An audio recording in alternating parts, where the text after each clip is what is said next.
Jaya Radha Madhava Kunja Bihari.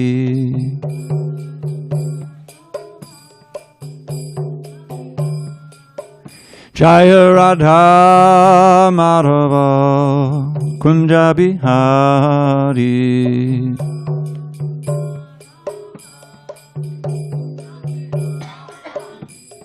Gopi Janavallabha Girivaradhari.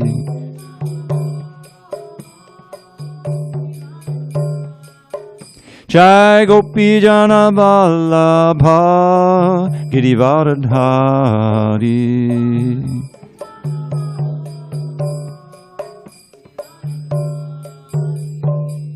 Yashodanandana Brajajana Ranjana. Yashodanandana Brajajana Ranjana. Yamunatira Vanachari. Yamunatira Vanachari. Jaya Radha Madhava Kunja Bihari.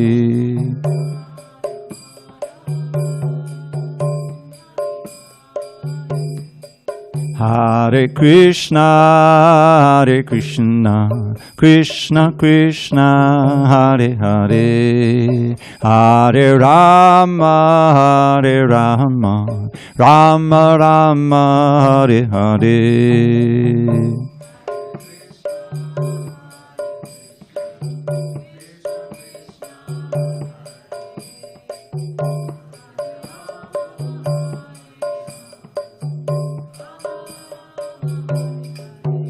Hare Krishna, Hare Krishna, Krishna Krishna, Hare Hare, Hare Rama, Hare Rama, Rama Rama, Hare Hare.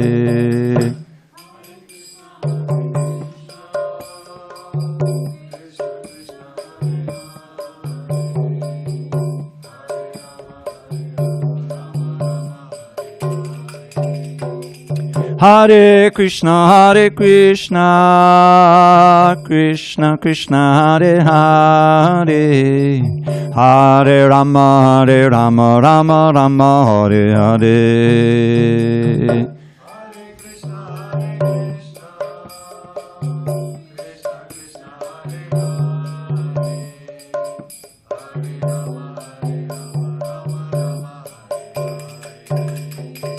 Jaya Radha Madhava Kunja Bihari.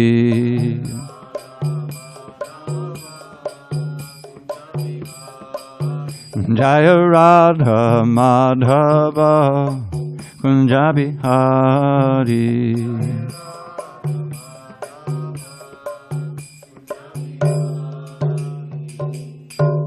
Jai Om Mr. Pad Paramahamsa Parivajikacharya Astotar Dada Shri Srimad. His Divine Grace Srila A.C. Bhaktivedanta Swami Prabhupada Ki Jai. ISKCON BBT Founder Acharya Srila Prabhupada Ki Jai. Jai Om Vishnupad Paramahamsa Parivajikacharya Astotar Dada Shri Srimad. His Divine Grace Srila Bhakti Siddhanta Saraswati Thakur Ki Jai. Ananda Koti Vaishnavinda Ki Jai. Namacharya Srila Haridas Thakur Ki Jai. Srimad Bhagavad Gita Ki Jai. Samaveda Bhaktivinoda Ki Jai. All glories to the assembled devotees. All glories to the assembled devotees. All glories to the assembled devotees. All glory to Shri Guru and Gauranga. Om Namo Bhagavate Vasudevaya. Om Namo Bhagavate Vasudevaya. Om Namo Bhagavate Vasudevaya.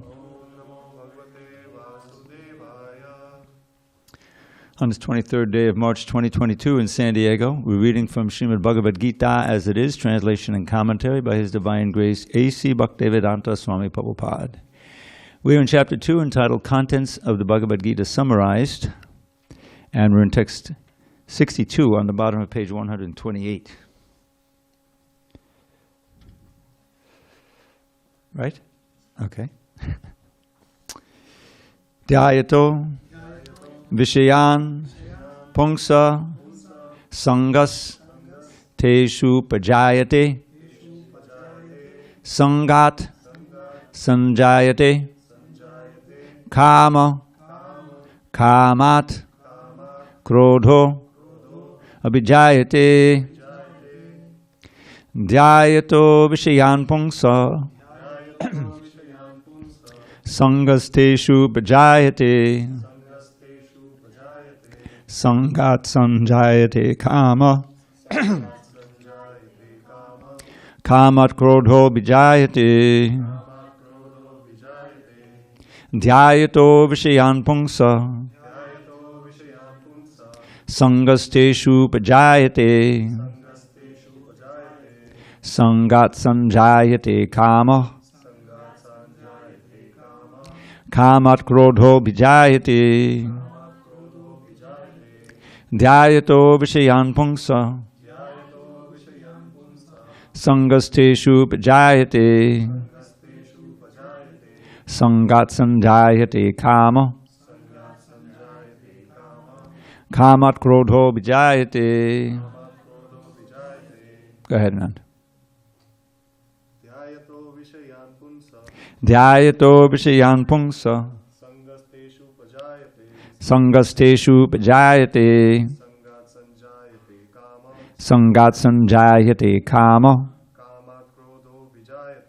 Kamat Krodho Vijayate. Ravi.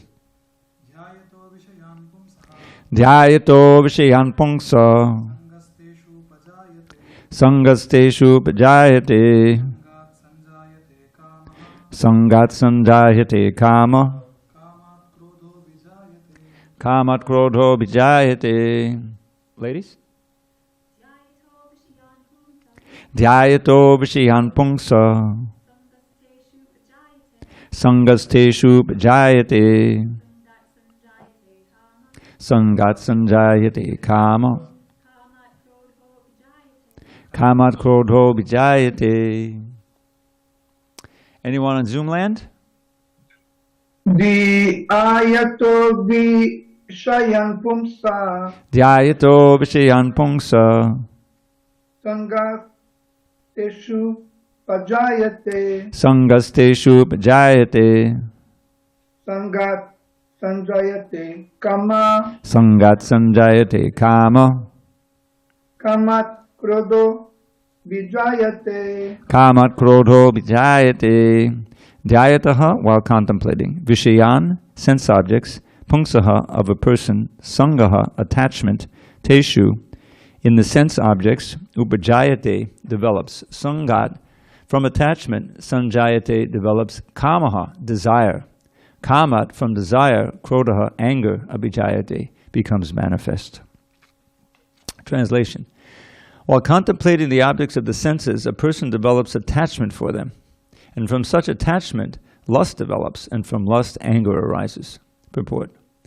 One who is not Krishna conscious is subjected to material desires while contemplating the objects of the senses. The senses require real engagements, and if they are not engaged in the transcendental loving service of the Lord, they will certainly seek engagement in the service of materialism. In the material world, everyone, including Lord Shiva and Lord Brahma, to say nothing of other demigods in the heavenly planets, is subjected to the influence of sense objects. And the only method to get out of this puzzle of material existence is to become Krishna conscious. Lord Shiva was deep in meditation, but when Parvati agitated him for sense pleasure, he agreed to the proposal, and as a result, Kartikeya was born. When Haridas Thakur was a young devotee of the Lord, he was similarly allured by the incarnation of Maya Devi. But Haridas easily passed the test because of his unalloyed devotion to Lord Krishna. As illustrated in the above-mentioned verse of Sri Yamunacharya, a sincere devotee of the Lord shuns all material sense enjoyment due to his higher taste for spiritual enjoyment in the association of the Lord. That is the secret of success. One who is not, therefore, in Krishna consciousness, however powerful he may be in controlling the senses by artificial repression, is sure ultimately to fail. For the slightest thought of sense pleasure will agitate him to gratify his senses. Om Jnana Timorandasya Jnanandjana Shalakaya Chakshu Unmidatam Mena Tasmai Shri Gurave Namaha. I was born in the darkest of ignorance, but my spiritual master, Srila Prabhupada, opened my eyes with the torchlight of knowledge. I offer my humble obeisance unto him and all members of Sri Parampara, the disciplic succession. So, this verse and the next verse describe the common experience of people or living beings in the material world. The Bhagavad Gita is giving us valuable information, I would say invaluable information. Isn't it English an amazing language? Usually if you read in, it would be negative, right? Flammable, inflammable mean the same thing. And valuable, invaluable is even more valuable than valuable. So invaluable knowledge is being given to us. Why? Because the first lesson of the Bhagavad Gita is that we're not the body, we're spirit souls, and we are eternal. Not only are we eternal forward, but we're eternal backward, meaning that we were never born and we never die. We've always existed. But we can't remember our previous embodiments. We're thinking that we came into being when we entered this body and we were born. Although I don't think anyone can remember that, but it's obvious that happened. And then when finally the body dies, most people think that's the end. That's the end of it. You know. Of course, there is the idea in countries like America, which is still largely Christian, that there's heaven after this body, or hell. But there's not. In other words, you live forever. But you came into being when you were born, right? They don't have the idea that we lived before. That's a very important thing. So this is the first lesson Krishna gives in the beginning of this chapter, or starting in text 11, that the living being, the Atma, the self, is not this body that we're living in. And he gives a very nice verse at the beginning. It's always changing. We can all see that. We all had children's bodies, right? 5, 6, 7, 8, 9. Right? We can remember some of the high points, high emotional points of those days. But it was certainly a different body, and it was a different mind also. But now we have a different body, we have a different mind, and yet we're the same person. So what's the same? The body's changed, what's the same? It's the soul, it's the Atma, what Prabhupada would call the living entity. And there's a verse, the 20th verse of this chapter, kind of summarizes it all. The jayate mriyate va kadachan nayam bhutva bhavitava nabuya ajo nitya shasvatoyam purana nahanyate hanyamane sharire. For the soul there is never birth or death at any time. He hasn't come into being, is not coming, and will not come into being. Meaning that there are practically infinite number of souls, and there aren't new souls coming into being now. We all have existed as long as Krishna has existed. It means forever. That's what that second line means. Then he hammers home the point. Aja nitya shashrata purana. Unborn, eternal, ever-existing, primeval. Body, the soul is not slain when the body dies. That's the essence of the whole thing. Now, what are the implications there? Well, in ordinary life, if parents are responsible and we're intelligent, we try to plan for the future. We try to get a good education, take care of our health, put away, some money here and there so that we'll, in other words, we're hoping that this will protect us from poverty and distress and all these different things. So we have this concept of doing things now that will reap the benefits of later, isn't it, in our lives? And we think this is a responsible life, this is intelligent life. But we're not planning for, we can't plan because we don't know that we're going to continue to exist after this body is gone. What happens then? We have no idea. We just figure that's the end of it. That's it. You live once and that's it. But that's not the fact. That's the main fallacy.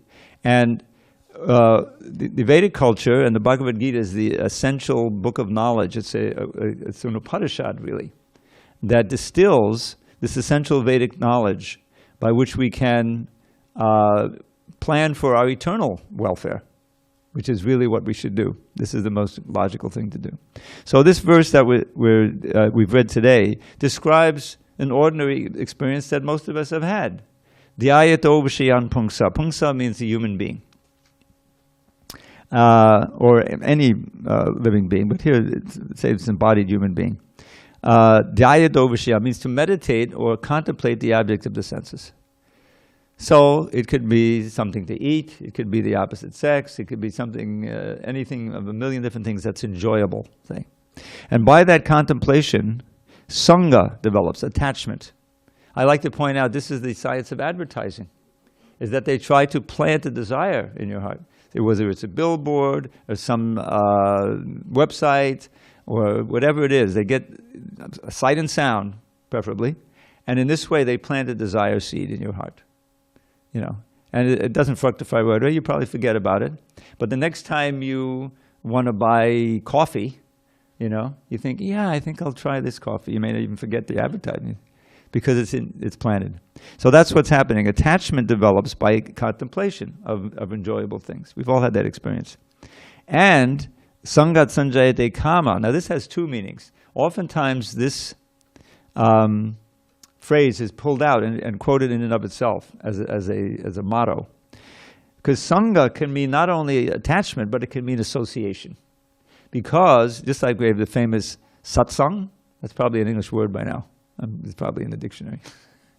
But everyone knows satsang means sadhu sangha, right? It means association with saints, association with those who can uplift you spiritually. That's what the original meaning is. So sangha can mean both association, or it can mean attachment. And it's interesting, there's a lot of words like that in Sanskrit, where the process produces the event, and they're both called by the same thing. Another word is like that is gati. Gati means the goal that you're aiming for, but it also means the way to achieve the goal. So sangha means association, but it also means the result of association, which is attachment. You have to associate with the object of the senses in order to become attached to it. Or your parents, say you're growing up, you're 11 years old, they want to know who you're hanging out with, because they know who you associate with is going to form your mentality. You become attracted to this, and maybe you shouldn't, you know, like that type of thing. They want you to have a wholesome association. So here it means attachment. Attachment, if it continues, produces kama, which means a strong desire to enjoy the object of the sense. Now, why does it say kama krodo bijayate? Because if you can't enjoy that object of the sense, which often happens, you become angry. Or you turn it in, you become depressed. Right? That's it. Also another psychological thing. So this is a progression. By simply by contemplating the object of the senses, you become attached, and then if that deepens, you continue it, and you become really attracted to it. And if you can't enjoy it as you think you should, you become angry. So the next verse continues. Next word in 63 is kroda. So actually, these two verses go together. So what does Prabhupada say in the purport before we go on? So he's saying here that Krishna consciousness, one who is not Krishna conscious, is subjected to material desires. This is the key point. And that is that what is a basic goal of the Vedic culture, of the culture of spiritual culture of India? Liberation from the process of birth and death. It's called mukti, moksha. See? Because in India, most people believe in the soul and the eternal life of the soul. And they know that they're suffering or enjoying results of previous activity, karma. That's a concept in the West, isn't it? What goes around comes around. So that's true. So our material activities are keeping us bound birth after birth after birth.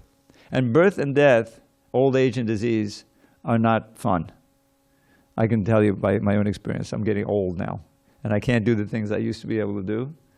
And, you know, there's a pain here, there's a pain there, what's going to go next, like that. But it's just getting ready to get going on me, you know. But old age is no problem. It's the disease that comes with it that's the problem. That's the problem. Disease simply means the body breaks down. It's not working properly. It's either something from outside or just natural old age comes. So that's universal suffering. Whether it's not even human. I mean, whether you're a dog, a cat, a bear, a human being, or whatever, you're going to go through old age, disease, and finally the body. It's just a machine, a very complex machine. And as we know, anyone who's owned cars in this world for a few years, eventually you got to junk them. So Krishna talks about that as that yantra urarimaya, that we're mounted on a machine made of the material energy, and we're interacting with the material world. But at the same time is passing and the machine is breaking down. So what is it that keeps us coming back life after life? It's the unfulfilled, there's two things. One is the unfulfilled desires that we've built up over this being in this experience. There's always more things that you want to desire, and then we leave the body and there's all these unfulfilled desires. So the mind doesn't die when the physical body dies. The subtle body, the mind, intelligence, ego, that stays. That's the template for your next body. Then you get, hopefully, a human body, and you try to, grow up and you try to fulfill those desires. And the beat goes on like that, again and again. So these are four kleshas, miseries in this world. Birth, old age, disease, and death. Birth, old age, it's called a cycle. This is the famous samsara. Chakra, samsara chakra, circle of. So we want to break that. This is if we can break that, then we don't have to go through those sufferings anymore. So where are we going to go? How are we going to do that since we're in this material world? So Krishna is informing us here, and all these Vedic literatures, we have other books, Bhagavad Purana. If there's another world, there's another state of existence that we can be in where these things don't occur. And that's the spiritual world. That's it's not heaven. Heaven is a place where we have demigods. That's also a place of where you live much longer, you enjoy much better, but you also eventually have to die and come back down here to this plane, earth. So the Bhagavad Gita will give us good instruction of how we can escape this round of birth and death and samsara and go to the spiritual world and for eternal life of happiness. That's what it is. Now it sounds far out, sounds like maybe it's imaginary, but this is what's happening. Can I ask a question? Yeah, just give me a second. Yeah. So so Krishna is Lord Prabhupada is describing here in this purport examples of those who were so fixed in transcendence, their mind was fixed in Krishna, that they were able to avoid the allurements of this material world. One of them was Haridas Thakur, who was a great devotee of the Lord. He lived about 500 years ago with Lord Chaitanya. And he was always chanting this holy name, this Hare Krishna mantra. And this Hare Krishna mantra is a very powerful mantra that can attract you away from the allurements of this material world. So Haridas Thakur, he simply chanted. And there were two instances where there was an attempt to allure him, to seduce him, and to, in this way, degrade him and defame him. And he passed the test. He simply chanted and chanted. There's a whole story behind it, which I won't give. Whereas even Lord Shiva, he was allured, and Kartikeya was born like that. So the devotional service has two parts. One is it attracts us to Krishna, and one is that it attenuates and finally destroys our material desires, which are kind of ropes bringing us back again and again to this material life. So Krishna consciousness, and the process is actually practicable for any of us. We don't have to go to the Himalayas. We don't have to practice meditation for 100 years. That's not going to happen, and it doesn't have to happen. By the grace of Krishna in the form of Lord Chaitanya, who lived only 500 years ago, who was present on this earth, he gave us this chanting, both individually, what we call japa, and collectively, the famous Sankirtan, where we go on the street and we do it in the temple. And the sound vibration is so powerful. If you refine your chanting and you perfect the chanting, which is not impossible, you can actually achieve perfection in this life. Okay, you're on, Paul. Okay. Just about... Just hold it to like... Is the light on? Yes. Now it should work. Hello? There you go. So you're talking about the hellish planets and the heavenly planets. Are those places that actually exist in the physical universe? Mm-hmm. So theoretically, if we had a spaceship that was high-tech enough, we could actually travel there? Well, you wouldn't want to go to the hellish planets, so let's cross that one off the list. That sounds like Ravana. Ravana wanted to build a staircase. You know, he wanted to get up there. They're really not accessible by those kind of means. They're more subtle than that. You know, yeah, we can't. Just like the moon, you know, there's something up there, but the moon planet is not nearly as accessible as we may think. But the point is that there are different planes of existence, and the heavenly planets are up there, the heavenly planets are down. We're on this in the middle. And this is the plane where it's not so bad that, you know, we can't, our mind is just disturbed all the time. You can find, just like in this room now, you know, there's not too many distractions, and we're able to concentrate and chant Hare Krishna. So, but in the hellish planet, you can't do that. It's too crazy. You're being punished and thrown off cliffs and things like that, you know. So it's not a place really for sadhana. You know, you come up out of that, and then you come back to the human plane, and you have to go on.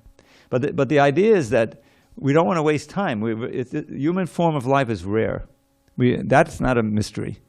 There probably on this block there's probably more termites and ants and bacteria than there are human beings in the world, and they're all living entities just like us, who've been degraded to that plane and are gradually coming back up to the human form. So human form, what is there? 7.5 billion of us on the outside. That's approximate. So that's not many compared to all the living entities, the trees. Everywhere you see the demonstration of consciousness, there is a soul there. Now the consciousness may be very rudimentary and is covered more than ours. And as you come up the different species, your consciousness becomes less and less covered, and now we're in the human form of life. And we can understand these things, and we can control the senses. We don't just have to obey the impulses that we may have. We can direct our senses, just like even in ordinary life. The example of going to school, to high school or college, say. You know, you have a certain goal, a certain degree, you have an idea of a job you might get. So you're disciplined. You have to get up a certain time, take the test. You can't be partying all the time. You know, there's do's and there's don'ts. You know, you're not just an animal, Animal House, but you have a goal that you want to, and that requires discipline. Similarly, on the spiritual plane, we have a goal, and that goal is to escape from the round of birth and death. That's a preliminary goal. And so we know there's certain do's and don'ts. Like everyone knows that the Hare Krishnas are vegetarians, right? We're actually prasadamarians. Prasadam means the mercy of the Lord. So not only do we make vegetarian dishes, but we make vegetarian dishes with the consciousness that the Lord will partake of this. And then we eat the remnants. So it becomes an exchange of love, this eating. It's not just some greedy activity. Because eating can be very, very sinful when you understand the implications. So yes, there's an ethical dimension to it, that we're not going to kill the cow or any animal. They're sentient beings. Yes, we do eat fruits and vegetables. Sometimes we kill vegetables, you know, but it's not the same thing. And so that's one aspect of being a Hare Krishna. Eat this, not that. You know, getting up early, all of these different restrictions and things like that. But the growing joy and experience that you get from living that lifestyle and chanting Hare Krishna regularly, being with devotees, studying the Shastra, seeing the deities, which hopefully you can stay till 8:15 kirtan, completely obliterates any sense of regret that you might have. Oh, I'm not doing this, not doing that. After a while, it doesn't even impinge on your consciousness. So that's what Prabhupada is explaining in this short purport, that Haridas Thakur, he was on a plane enjoying the chanting, enjoying his association with Krishna through the holy name, that he couldn't even be allured. In fact, he saved the prostitute who was sent to seduce him and turned her into a devotee. You remember that? She was blessed, you know. So let's go on and see what happens, because we're just halfway down the process here. Text 63. Krodhat bhavati sammoha sammohat smriti vibramaha smriti brangshad buddhinasho buddhinashat pranashyati. So the last thing that happened was anger developed and frustrated lust. So now we're on anger. From anger, complete delusion arises, and from delusion, bewilderment of memory. When memory is bewildered, intelligence is lost, and when intelligence is lost, one falls down again into the material pool.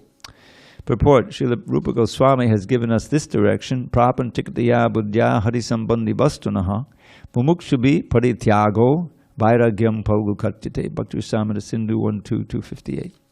By development of Krishna consciousness, one can know that everything has its use in the service of the Lord. Those who are without knowledge of Krishna consciousness artificially try to avoid material objects, and as a result, although they desire liberation from material bondage, they do not attain to the perfect stage of renunciation. Their so-called renunciation is called palgu, or less important. On the other hand, a person in Krishna consciousness knows how to use everything in the service of the Lord. Therefore, he does not become a victim of material consciousness. For example, for an impersonalist, the Lord, or the Absolute, being impersonal, cannot eat. Whereas an impersonalist tries to avoid good eatables, a devotee knows that Krishna is the supreme enjoyer, and that he eats all that is offered to him in devotion. So after offering good eatables to the Lord, the devotee takes the remnants called prasadam. Thus everything becomes spiritualized, and there is no danger of a downfall. The devotee takes prasadam in Krishna consciousness, whereas the non-devotee rejects it as material. The impersonalist, therefore, cannot enjoy life due to his artificial renunciation. And for this reason, a slight agitation of the mind pulls him down again into the pool of material existence.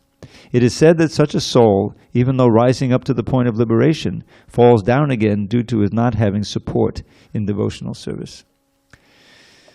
So this verse, the Prabhupada quotes here, is a contrast between yukta vairagya and palgu vairagya. The word vairagya has an import beyond mere renunciation. Renunciation means that you reject something.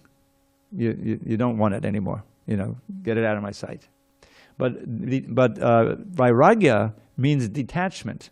In other words, you're not attached. You're not attached. So you can be in the association of normally alluring objects, just like Haridas Thakur, and not be attached and not be degraded. That's the idea. Because after all, we're sitting here in Kali Yuga, and very few of us are going to go off somewhere, you know, and it's not necessary, but we need to be able to do this process where we live and in what we're doing.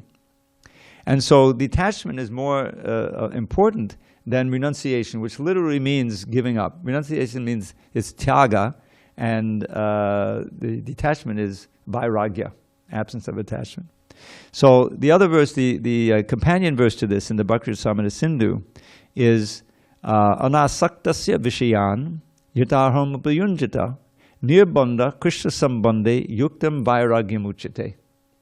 So the first word there is anasaktasya vishayan. Vishayan is the object of the senses. So a devotee, just like food, he's giving this example, right? There are the ingredients that we're making food, a preparation out of. So we're not attached. We're not thinking as we're cooking, boy, this is going to taste great, I'm going to eat it. No, we're thinking we should do it very carefully because Krishna's going to enjoy it. That's the mentality. That's the idea of cooking in the kitchen. We have this kitchen back here. And so while you're preparing it, that consciousness is important to have. And then there's the formal offering on the altar of the food that's been cooked, preparations, and there's a wide variety. And then afterward, there's an acceptance of prasadam, or the remnants. And it's supposed to be done in good conscience. Oh, Krishna tasted this, you know, and like that. So it's not simply an act of eating because you're hungry, but it's a sacrament, and it's holy. Therefore, you're not degraded by it. Whereas even if you eat very nice vegetarian food, but there isn't that consciousness, then you're still being bound up by it. It's certainly not as binding as eating meat and all those things. But still, you're being bound to the material world because you're doing it out of the desire for sense gratification. So, nirbandha, so you're not bound up. Krishna sambandha, you get bound up to Krishna. You see? That's what we want to be. We want to be bound up to Krishna in attachment and meditation. Yuktam vairagyam. This is detachment in yoga. Whereas polgu means weak. That's one of the things. This is a weak vairagya when you see everything, even things related to Krishna, as material. And desiring mukti for yourself, you give it all up as much as possible. And that's why Prabhupada said they can't enjoy life. The real renunciants, all they can eat is, plain unsalted gruel once a day, and then back to meditation. And then again, you get hungry, But you're not meditating on Krishna. You're meditating on the white light or whatever. And therefore, you eventually leave that lifestyle. Or you fall down from the Brahman platform because there's no personal interaction. What makes life worth living? Even on the material plane, right? Love makes the world go round. In other words, if there's no interaction and relationship with people and others, of course, people, they have dogs, they have cats, but it's a poor substitute. And what to speak of, there's no cats in the Brahmajyoti. There's no dogs, there's nobody, there's nothing. It's just here or there, pure consciousness. I like to give an example of sensory deprivation chamber. I don't know if you've ever been in one of those. You have? Okay. But you're not in one now. In other words, you came out. It's not the final goal of life. But it's a big sensory deprivation chamber. You don't have a form. You're only there because you have no desires, no thoughts, except I exist. How long can you be satisfied? The great value and the allurement there is that there's no birth, there's no death, there's no old age, no pain. Oh, how wonderful! Now I'm free. I'm free. I'm free. But if you're free to do, you don't have anything you're free to do, then that becomes boring after a while. I mean, fatally boring. You can't stand it anymore, so you come down. There's a verse like that. Let me come down and do some welfare work for people somehow or other. But Krishna consciousness, there is unlimited things to do, both on this plane and in the spiritual world. Full engagement on the spiritual platform with spiritual senses and an eternal spiritual body. There's this word Satchidananda. You may have heard that, Satchidananda. You ever heard that word? Eternal, full of knowledge and full of bliss. That's our actual nature as spirit souls. We've lost it. Certainly in these bodies, can anyone say that he's eternal? No. Full of knowledge, there's so many things we don't know. And Ananda? Not really. Sometimes we have some, pleasure, high point. But no. But that's our real nature. In this world, we materially conditioned, we cannot experience that. But Krishna consciousness you get trained how to remember Krishna all the time in your relationship and live in that relationship, within and without, and you can regain that situation. That's why Prabhupada's famous phrase, going back home, back to Godhead. We're exiles here. This is not our natural plane. So now the next verse tells us how to do it. Because this is now a universal problem. Meditating on the object of senses, becoming attracted, attachment leading to passion, being frustrated, anger, depression, become completely bewildered, losing our memory, and falling into the material pool. So how to get out of this syndrome, which is universal? That's the next verse, text 64. Unless we have any questions or comments. You have a question. So in the previous purport, Prabhupada gives example of how Brahma and Shiva can fall under the influence of senses, but like pure devotees like Haridas Thakur will not. But like Brahma and Lord Shiva are considered as 12 Mahajans, right? Like if they are under like temptation of senses, how can they be Mahajans? Yeah. Well, the example of Shiva, Shiva is not really a living entity. He's in between. His Krishna, he's on the level of Krishna, expansion of Krishna. But because he consorts with the material energy, he's in his own Shiva Tattva.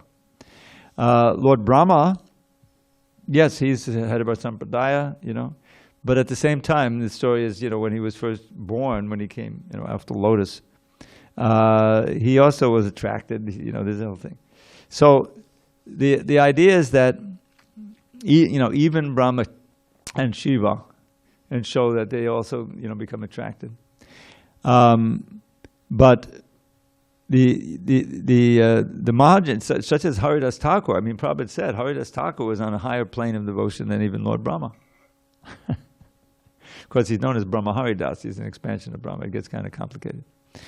But the idea is that Krishna consciousness, as given to us in our line, Gaudiya Vaishnava Sampradaya, is so powerful that it can cleanse, this cleansing, this purification process, the central idea. The very first words of the Shikshastika, Cheto Darpana Marjanam, polishing the mirror of the heart, of the consciousness. And when that's polished, then the blazing fire of birth and death, Bhava Mahadavagni Nirvapanam, is extinguished. That's the first installment. It's right at the beginning. And he goes on to explain. And then the whole Shikshastika will bring you up to the highest point of Prema Bhakti. So the idea is that we, I certainly was unqualified, just an ordinary Kali Yugite. But because I was fortunate enough to come in touch with devotees and with Srila Prabhupada's books, I became inspired to check out the process and to try it. It's easy. Prabhu, would you like to chant? Sure. Well, here's some beads. You can sit with us. Hare Krishna, Hare Krishna, Krishna. Yes, the mind is wandering all over the place. But the point is you're doing it, and Krishna sees you doing it, and so he's guiding you. And if you accept the guidance, here's how you can proceed. And so that was like 50 years ago. And I'm not regretting, what did I do? I missed out on so many things. No. What a relief. I didn't get tangled up here, tangled up there, Hare Krishna, Hare Krishna. And we so many wonderful books of Prabhupada's books have been printed, and other books in following in the line, and they all give us such wonderful vibrations and descriptions of Krishna and Krishna's friends and his activities and his philosophy. This Bhagavad Gita, we take the trouble, Prabhupada took the trouble to give us a facility to be able to chant the mantras. They have a power all their own. They have a power all their own, because of that. And the Sanskrit language. So all of that is available to us. You don't have to be rich. You don't have to be, it doesn't really cost anything. Book is minimal cost. But you can learn to chant these. And if anyone wants a recording, I made a recording of the whole Bhagavad Gita. It's free. You can just, I'll give my email out later, and I'll send it to you. And you can hear these mantras and the purports and everything. Yes, Prabhu. So, what are the different levels of happiness, considering the ultimate level would be Ananda, bliss, which is the nature of a pure spirit soul? Are there different levels of happiness? Like mundane people experience happiness in this material world as well, right? They call it as happiness. Maybe going for a beer or, having nice sexual encounter, and they feel very happy. For a while. That's right. The problem. It's temporary. So what is that happiness called versus the Ananda, the bliss? That happiness is called Maya Sukhaya. It's illusory happiness that really is the trap. In the 5th chapter, we're going to read this verse, which I like to quote all the time. Yehi sangsparshaja bhoga dukkha yonaya evate. Sangsparshaja is literally the happiness that comes from the contact of the senses with the sense objects. And the senses include the mind, so it can be on the subtle plane. So what does Krishna say there? Yehi sangsparshaja bhoga dukkha yonaya evate. That's the source of your misery. And why? Because it's temporary. And because it's frustrating. You do it once, you want to do it again, do it again, do it again. Now you may not be formally, according to the definition, addiction, but you can become addicted the different kinds of happiness. But you can't enjoy it forever. What you're left with is a desire to enjoy without the facility to enjoy. The objects aren't there, or your senses aren't suited to it anymore, whatever may happen. You can't afford it. So there's a sense of emptiness. That's the anger part. The anger could be turned inward. So the problem, this is the problem with material enjoyment, is that it produces frustration, produces anger, produces great fear, as your body, starts to degrade. And so that kind of enjoyment is a trap. And this is Maya's duty. She's also Krishna's servant, and Maya Devi, to allure you, to give you the idea that you can enjoy here. And then you experience it, as you say, there's so many experiences. And then you want to do it again, but eventually you can't. He leaves her, or she leaves him, or a million different things happen. Senses leave you. But spiritual happiness is not like that, because it's on the soul. The soul doesn't change. There's a whole soliloquy on the soul, 20 verses lesson. It doesn't change. You're always have that facility, but because we have lost touch with ourselves as soul in the body, we don't have the ability to experience that ananda. And so it's a training process. How to use the senses that we have in the service of Krishna, so that our real spiritual senses can wake up and develop, and we can come to the point of actually enjoying. And that enjoyment is, it's calling us here. This is the real enjoyment. This is how you can enjoy it eternally. And the irony is, the paradox is that really, if we really want to enjoy, then forget about your enjoyment. Start thinking of how you can serve Krishna for his enjoyment. And the best way, he doesn't demand much. Chant my name. Begin it with chant Hare Krishna. And all you have to do is make the syllables and apply your mind. Try to concentrate. Try to hear that sound vibration. It's proven all over the world. It's over 50 years now. This movement's been propagated all over the world, and it works every time. Anyone who is able to concentrate even a little bit on that holy name will feel a very salutary change in their consciousness. Peace and happiness, satisfaction, a lot of anxieties will go. And that's just the first installment. So that's the taste of real enjoyment. And we want to see the ramifications. Read the Chaitanya Charitamrita. How the ecstasy, the happiness is just off the charts, we might say. It's completely, you can't imagine on the material. And what are the paraphernalia? It's you've got it with you. The ear, the tongue, the voice, and the brain, and the mind. It's not expensive. As Prabhupada says, it doesn't cost anything. So-and-so is charging, in those days, $35 for the mantra. He says, no, we're not charging anything. It's available to everyone. Uh-oh, it's getting late. Okay, go ahead. Go ahead, Vijay. Krishna. Prabhu. Yes, Dravida Prabhu, thank you very much. My question is, if contemplation of sensory objects will end up making me fall into the material pool, why not stop contemplation? Is it that the bhakti process is in favor of taking the eyes out of their sockets? No. Who will willingly accept such a drastic proposition? No one. And it's not the proposal. The idea is that you're correct in that we have these senses, and our process is not to repress them. That's the Mayavad, that's the impersonalist solution. Go out to the forest where you won't see anything, and practice severe austerities. It's summertime, all right, let's go out in the desert and build fires all around, and we'll meditate out there. We'll really get some renunciation points. Is it winter? Okay, let's go to the kanjis and break the ice and take a bath.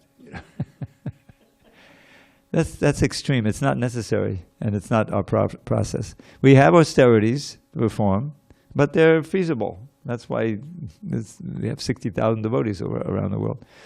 But the point is, Dhyato Vishayan Pruksa, it's what you meditate on. If you're meditating on the Vishayas, you remember this word Vishaya, Vishayas are the objects of the senses. And what's the word for poison? Visha. It's not an accident. Sanskrit language is teaching us. So you start meditating on, you're in that mood of enjoyment and you're contemplating this object that you want to enjoy. And so attachment develops. So catch it in the bud. Instead of meditating on the object of the senses with the enjoying mood, you meditate on the holy name, you meditate on the deity, you meditate on these wonderful instructions in the Bhagavad Gita. Okay, you have to turn your attention, but that's what it is to be a human being. It means that you don't have to just follow, your most base instinct. You have the intelligence, and if we use it for upliftment, we can become strong, and we don't have to become victimized by our lower self, as it were. But that doesn't mean that there isn't enjoyment. The enjoyment is there.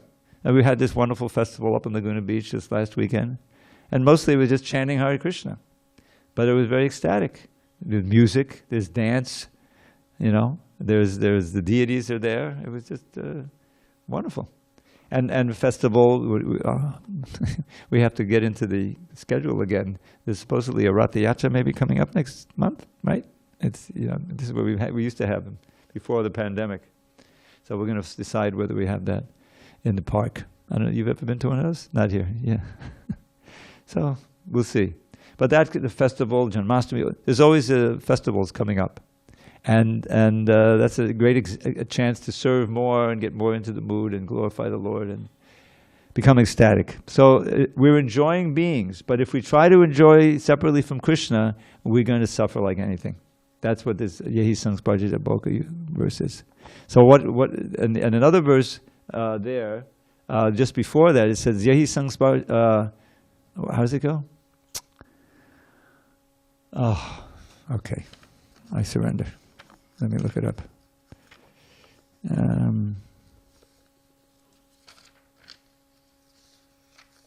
Yeah.